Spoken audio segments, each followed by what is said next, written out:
এটা মালয়েশিয়া। পরিশ্রম করতে পারলে তোমার দাম আছে। ঠিক আছে, এই যে দেখুন, আমরা পরিশ্রম করি, আমরা কাজকর্ম করি, তাই আমরা মাস শেষে বা দিন শেষে কিছু একটা হাতে নিয়ে বাসায় ফিরি।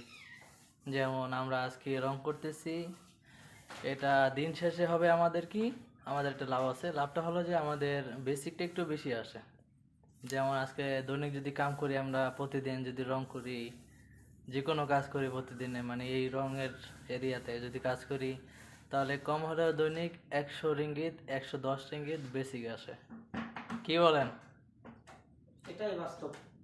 এটাই বাস্তব, আর এটাই মালয়েশিয়া। দেখুন কোথা থেকে উঠে কোথা থেকে রং দিয়ে কোথায় দিচ্ছে। ঠিক আছে, কাম করতে হবে, কাম করতে হবে। Never underestimate any job. Okay, এভাবে কাজ করব, আর দিন শেষে রিঙ্গিত কামাবো ইনশাআল্লাহ। ওকে। এটাই বাস্তব।